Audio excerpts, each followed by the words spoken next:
Hey, what's going on, guys? Hope you guys are all doing well. Today we have a 1 month update video on the shrimp bowl. You're currently watching a little speed build of the bowl. If you didn't see that one a little while ago, there'll be a full video to that in the top right hand corner or in the description as well if you want to go ahead and check that out. But yeah, I thought I'd go show you guys a quick little speed build of what we did in the first place. And yeah, let's jump forward now to 1.5 months later and let's have a look at the update of the tank. So as you guys can see, the bowl is looking really nicely. I just obviously have to top up the water a tad bit, but everything inside is you know, doing pretty well.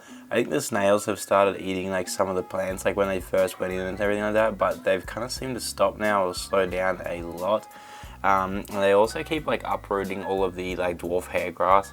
I don't know if you can see it all floating up in there, but a lot of the stuff on this side is still fine, but like in this kind of area they just keep like uprooting and everything like that. Super duper annoying, and I can never ever seem to find any of the shrimp. And then as far as the shrimp goes, we did lose 3 of them within the first day, I think it was, after, you know, we put them in. I think I didn't acclimate them long enough, so since then I've gone ahead and added 3 extra red cherries and 3 of the orange as well. So I'll try and overlay some video of that because I don't think I'm going to be able to find them right now just because I'm looking for them. There we go, we finally found one of them. It's just super hard to focus on. There we go. Perfect, he's just chilling up there. I think we did get a couple of females in the new batch. None of them are buried that I can see anyways, but we do have a couple that are saddled and stuff as well, so that's really cool. But yeah, we're going to go ahead and trim up some of these plants. As you guys can see, some of them are just growing like crazy long. They're just kind of looping up and around, plus we'll top up the water, try and replant some of that dwarf hair grass like somewhere else, maybe try a different area and see if we can get it in a different spot, so then the snails stop you know, mixing it all up and everything like that. We also do need to come into the beta tank and get rid of some of this duckweed and everything like that, and fix up the filter a little bit as well. And then coming over this way into our big Tetra tank, I did also put like the regular hair grass over in this one here. It's already starting to carpet, which is really cool. There we go. So all like this area here is all new stuff. It's all starting to come in, down and around as well, which is awesome. And this Val is just going absolutely crazy as well. Yeah, we'll see what we can do with these tanks here, and I guess let's get into a little bit of a maintenance session.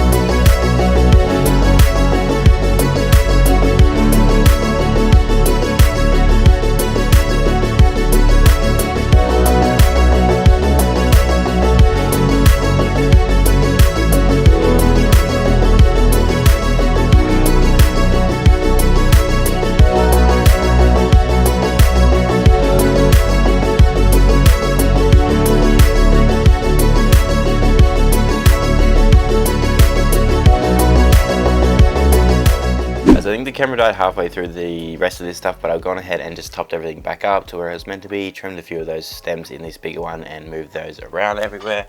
And then I went ahead and topped up the water over here as well, and I think I did just see one of these shrimp up here too. There he is, as you guys can see, just in there. A little bit of an orange one in there. I don't know, I think it's just called an orange cherry shrimp, I guess, or maybe it's just an orange variant of a cherry shrimp, but yeah, they look pretty cool in there. He's just chilling there. So there should be 3 of those. I think I mentioned it before. So we have 3 of those and then 3 of the red ones, or will be 5 of the red ones now. And then we went ahead and tidied up the beta tank as well. Tried to get out a absolute ton of the duckweed, so we've done a fair bit there as well. So hopefully that would be a couple of weeks before we have to come back in and retest that one. We got the filter flowing properly again as well, which is always nice. And yeah, I guess we're gonna go ahead and feed these guys because I haven't actually done it for a couple of days. We ended up going away, so I'm gonna go ahead and do that and give them a good feed. Okay, let's go ahead and start with all the tetras and the mountain minnows. I just feed them this micro pellet stuff here. We give them a good old tap on the glass, look at them all going crazy, knowing that food's on the way. So we'll probably give them a bit of an extra feed today just to make sure they're all full and everything after missing that couple of days of food. But yeah, they should be all fine. I'm not too worried at all. We'll let them munch on that for a little bit. There was one guy chilling out the back there, so he's going to come over and get some of this as well.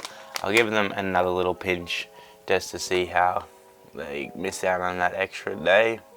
But there we go, those guys are going crazy. Now inside this tank here we also do have a pleco and a couple of the Siamese algae eaters. So we're going to go ahead and put in a wafer as well. I'm going to go ahead and drop one either side.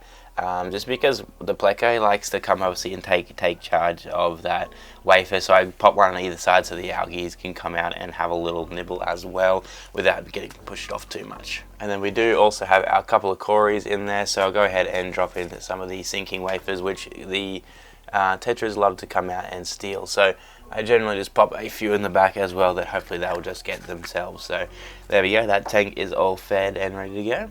Then for the top tank up here, I just give them like a quarter of a wafer, I would say. It's probably even less than that as well.